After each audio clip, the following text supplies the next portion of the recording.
সুরধ্বনি তীরে আজু আমার গৌর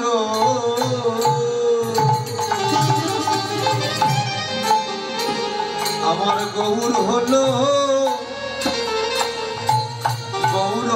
কিশোর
সহচরগণ সঙ্গে লয়ে গোড়ার আজ আনন্দ ধরে না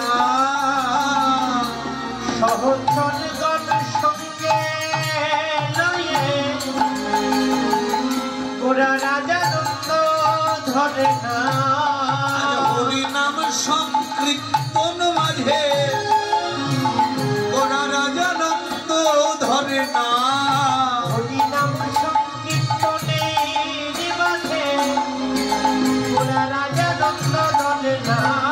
আনন্দ হবে না কেন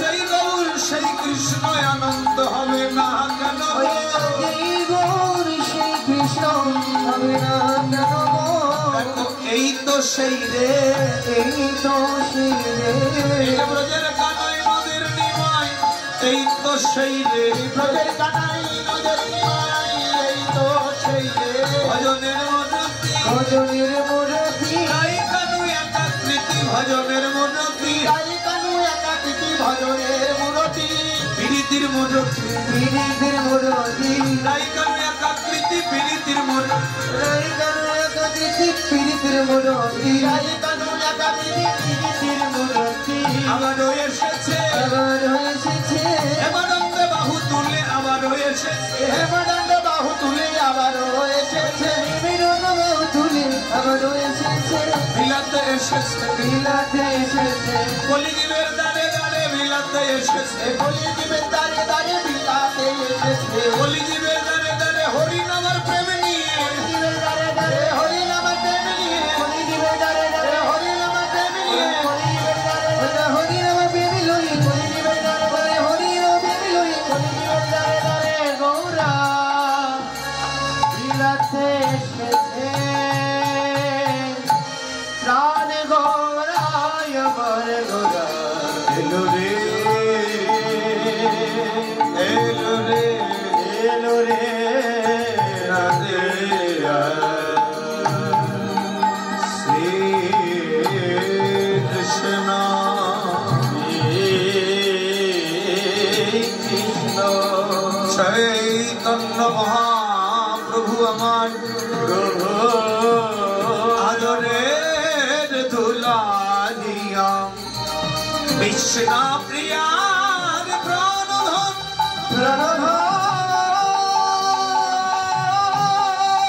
এবার ধরা নয় চূড়া নয় বাসি নয় এমনকি তার রাজা বরণ পরিত্যাগ করেছেন হাতে নিয়েছেন তিনি শিক্ষার জন্য হরি নামের মালা কৃষ্ণ নামের মালা একদিকে হরি নাম অন্যদিকে প্রেম আমার মতো ভবচ্ছন্ন কলিহত কামন্ধ অত্যাচারী দুরাচারী ব্যভিচারী সংসারবদ্ধ মায়াবদ্ধ ভ্রমান্ত জীবিত উদ্ধার করবে বলে ভগবান ও ভগবানত্ব বিলায়তীর অনারপিত চরিং চিরাত করুণায়বতীর্ণ কল সমর্পিত নতজ্জল সংসা ভক্তিশ্রম হরিপুরত সুন্দর দিদি কদম্ব সন্দিবিতম সদারিত সুন্দর পুরদম সচিরনন্দন রাধা কৃষ্ণের প্রণয় বিকৃত আহ্লাদের সন্দরিষ্মা দিকদ্মা বিভবি বরদেবদম গদদম চৈতন্যকম প্রকটম মদনম রদ ভাবদুত সমলিতম নৈমি কৃষ্ণ স্বরূপম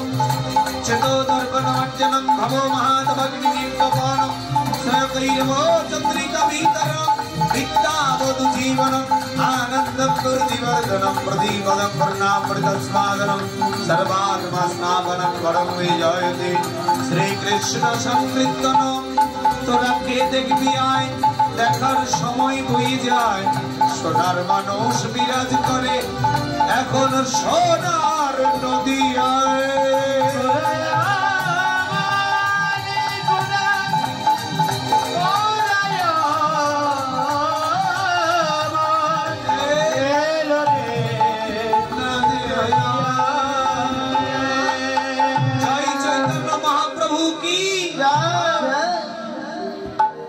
একাদশী সবাই ও মায়ের একাদশী সবাই সবাই একাদশী করেননি রাধে রাধে সবাই জয়ধ্বনি দিতে হবে মহাপ্রভুর জয়ধ্বনি এই জয় দিলে জয় হবে কার গৌরের জয় সবাই একসঙ্গে জয় চৈতন্য মহাপ্রভু কি সবাই হাত তুলছে না উলুধ্বনি নয় উলুধ্বনি কথা বলিনি জয়ধ্বনি উলুধ্বনি নয় জয়ধ্বনি জয় চৈতন্য মহাপ্রভু কি জয় হরিনাম সংকীর্তন কি জয় দিলাম কেন জয় দিয়ে শুরু হলো জয় হবে যে মায়েরা আত্মসমর্পণ করলাম এখন থেকে 8:30 পর্যন্ত গল্প হবে কথা দিয়ে দিলেন যারা গল্প করবে বাড়ি গিয়ে দাদার সঙ্গে ঝগড়া লাগবে বলে দিলেন হ্যাঁ অভিশাপ দিয়ে রাখবেন একদম বন্ধ ওমা কার জয় দিলাম চৈতন্য মহাপ্রভুর জয় চৈতন্য মহাপ্রভু কে গো বললেন চৈতন্য মহাপ্রভু হলো কে কলিযুগের ভগবান কলিযুগের ধর্মের পিতা কলি এই যে মা প্রত্যেক যুগে যুগে ভগবান পৃথিবীতে ধর্ম সংস্থাপনের জন্য আসে কিন্তু কলিযুগের ভগবান এসেছে একটু ব্যতিক্রম কি সব যুগের ভগবান পাপীদেরকে মেরে ধর্ম সংস্থাপন করেছিলেন কিন্তু কলিযুগের ভগবান আর কাউকে মারলেন না কি করলেন তিনি বুকে টেনে নিলেন হরিনাম প্রেমের ডালি মাথায় করে মহাপাপী দেখে দেখে প্রেম দান করে বুকে টেনে নিলেন পাপীদের এটা ব্যতিক্রম ভগবান ওমা যে মানুষটি আচণ্ডালে প্রেম বিলাইল, মহাপাপী জেনেও তারে কোলে তুলে নিল। তারপরও সে ধন্য হলো কত অসহায়। ওমা কথাগুলো শুনবেন জীবনে। এই যে এদিকে দেখান, আপনি পৃথিবী থেকে চলে যাবেন, কারো সঙ্গে কারো দেখা হবে না। মনে রাখবেন, আদরের ছেলে, আদরের স্বামী, আদরের মেয়ে, আদরের স্ত্রী, আদরের বাবা মা, কেউ কারো সঙ্গে দেখা হবে না। মনে রাখবেন, তিনজন ব্যক্তির সঙ্গে দেখা হবে। কয়জন? এরা কারা? একটু মনোযোগ দিয়ে শুনলে বুঝতে পারবেন। এই সংসার থেকে চলে যাব, কারো সঙ্গে দেখা হবে না, কিন্তু শাস্ত্রে বললেন তিনজনের সঙ্গে দেখা হবে। কয়জন মায়েরা জোরে বলেন? তিনজনের সঙ্গে দেখা হবে। খুব মন দিয়ে শুনতে হবে। তার আগে একটু কথা বলেনি, গৌরকে চিনেনি কেন? কারণ গৌরকে যদি না চিনেন তাহলে ধর্মই হবে না। কেন? কলিযুগের ধর্মের পিতা, কলিযুগ পাবন অবতার, প্রত্যেক যুগের ধর্ম প্রবর্তক এসেছেন। যেমন ইসলাম ধর্মের হযরত মুহাম্মদ সাল্লাল্লাহু আলাইহি সাল্লাম, তিনি এসেছেন নবী রূপে তার ধর্মকে শুদ্ধ করবার জন্য। সনাতন ধর্মের প্রবর্তক শ্রী চৈতন্য মহাপ্রভু। মনে রাখতে হবে, সনাতন ধর্মের ভগবান, কলিযুগের ভগবান শ্রী চৈতন্য মহাপ্রভু। ও মায়েরা, চৈতন্য মহাপ্রভু কে ছিলেন আগের জন্মে? যেই কৃষ্ণ সেই গৌর হয়েছেন। এই যে মায়েরা এদিকে তাকান, যেই কৃষ্ণ সেই গৌর। রাধা গোবিন্দের মিলিত তনু শ্রী চৈতন্য মহাপ্রভু। গোবিন্দের গো, রাধা রানীর রা, যার নাম হলো গৌরা। ও এরা, তাহলে কৃষ্ণ কে গো? বলছে কৃষ্ণ হলো যত দেবতাদের মালিক, যত অবতার গণের সৃষ্টিকর্তা, যত পৃথিবীতে দেব দেবী অবতার, পৃথিবী ব্রহ্মা বিষ্ণু মহেশ্বর, পৃথিবীতে যা কিছু দেখতে পাচ্ছেন সকল সৃষ্টিকর্তার সৃষ্টিকর্তা ভগবান। তিনি কে? তিনি হলেন কৃষ্ণ। আমার কথা বুঝতে পারছেন তো? তাহলে কৃষ্ণকে, কৃষ্ণ হলেন স্বয়ং ভগবান। দেবতাদের সৃষ্টি করেছেন কে? আমায় এদিকে তাকান, এদিক ওদিক তাকাবেন। মন চঞ্চল দিয়ে কীর্তন হবে না, আমার দিকে তাকান। এই 1.5 ঘন্টা 1 ঘন্টা আমাকে মনটা দিয়ে দেন, একটু পরে দিয়ে দেবো, বাড়ি যাওয়ার সময় দিয়ে দেবো, নিয়ে যাবো না, চাপাই না বাবু, অসুবিধা নেই, ভয় নেই। সকল দেবতাদের মালিককে কৃষ্ণ। মনে রাখতে হবে, এখনকার ছেলে মেয়েদের জিজ্ঞেস যদি করা হয়, তোমার ভগবান সৃষ্টিকর্তা ভগবানের নাম বলো তো। গোপালগঞ্জ হলে হরিচাঁদ বলবে, পাবনা হলে অনুকূল বলবে, অনুকূল চন্দ্র বলবে, আর ফরিদপুর হলে জগৎবন্ধু বলবে। কিন্তু না, সৃষ্টিকর্তা ভগবান এরা নয়, এরা ভগবানের কোন অংশ বিশেষ। সৃষ্টিকর্তা ভগবানকে, তিনি হলেন স্বয়ং কৃষ্ণ, সচ্চিদানন্দ বিগ্রহ ঘন অনাদিরাদি গোবিন্দ, যিনি সর্বকারণের কারণ। ব্রহ্মা বিষ্ণু মহেশ্বর, যত দেবতা, যত অবতার, যত পৃথিবী, স্বর্গ মর্ত পাতাল, ব্রহ্মলোক পিতৃলোক, যা কিছু সৃষ্টি করেছেন কৃষ্ণই সৃষ্টি করেছেন। তার মানে ভগবান অনেক, কিন্তু সৃষ্টিকর্তা ভগবান কে? জোরে বলেন, ভগবান শ্রী কৃষ্ণ। এটা আমাদের জানতে হবে আগে। আমাদের ছোট ছোট বোনগুলো যারা এখন মোবাইলে নেশাযুক্ত, আরে বাবা মোবাইল ছাড়া কিচ্ছু বুঝে না, এদেরকে জানাতে হবে। কেন? যে ধর্ম সম্বন্ধে জানবে না, তার ধর্মের প্রতি প্রেম আসবে না, মায়া আসবে না।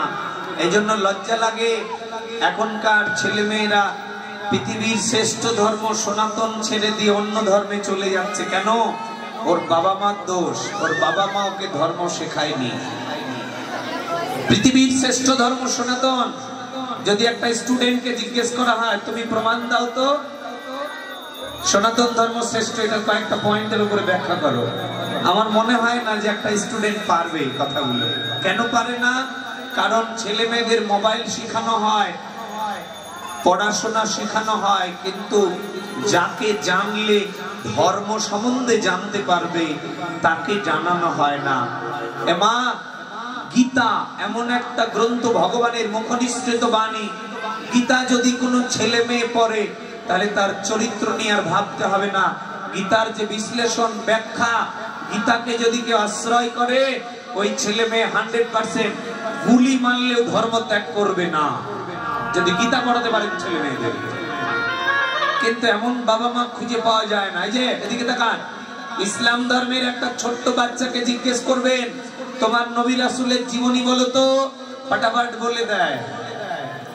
কিন্তু হিন্দু ধর্মের বহু অনার্স মাস্টার্স ডিগ্রি কমপ্লিট ছেলে মেয়ে আছে, দাঁড় করিয়ে জিজ্ঞেস করুন যে তোমার মহাপ্রভুর জীবনী বলো তো, হাজারে একটা পাওয়া যাবে কিনা সন্দেহ আছে। কেন ভাই? তুমি হিন্দুর ছেলে, হিন্দু ধর্মের প্রবর্তকের জীবনী জানো না? যেই মহাপ্রভু যদি পৃথিবীতে না আসতো তাহলে হরিবাসর হতো না। ইতিহাস পড়ে দেখো শিক্ষিত সমাজ, আমি শিক্ষিতদের বলছি, একটু জেনে রেখো, যদি মহাপ্রভু না আসতো তাহলে পৃথিবীর বুকে হরিবাসর হতো না, সাধু সঙ্গ হতো না। কেন? মহাপ্রভু যদি না আসতো ব্রাহ্মণ ব্যতীত একটা নিচু জাতির ছেলে স্কুলে যাওয়ার সুযোগ পেত না। তখনকার সময়ে এক ধরনের শাক্ত ব্রাহ্মণ ছিল যারা 100 বছর পৃথিবী শাসন করেছে ভারতবর্ষকে। এই মায়েরা, এই যে শিক্ষিত সমাজ, 100 বছর তখনকার সময় এক ধরনের শাক্ত ব্রাহ্মণেরা ভারতবর্ষকে শাসন করেছে 100 বছর। যদি নিচু জাতির কোনো ছেলে স্কুলে গেছে, গলা কেটে নিয়েছে, পা কেটে নিয়েছে, পা ভেঙে পুঙ্গ করে দিয়েছে, গ্রাম থেকে তাড়িয়ে দিয়েছে। তখনকার সময় হাজার হাজার হিন্দু ধর্মের মানুষ অন্য ধর্মে চলে গেছে। তখনকার সময়ে ব্রাহ্মণদের অত্যাচারে যখন মহাপ্রভু আসলেন, পৃথিবীতে আসার পর তিনি ব্রাহ্মণের অহংকার চূর্ণ করে বললেন, না ভাই, জাতির বিচার নাহি করবার, সেদিনও গিয়াছে চলে। শূদ্র ভদ্র যত হয়েছে মিশ্রিত কৃষ্ণ ভজনের ফলে। যেজন কৃষ্ণ ভজে সেই বড়, অভক্তহীন ছাড়। কৃষ্ণ ভজনে নেই কোন জাতি কুলাদি বিচার। ব্রাহ্মণ ব্রাহ্মণ নহে যদি কৃষ্ণ ত্যাজে, মুচি ব্রাহ্মণ হবে যদি কৃষ্ণ ভজে।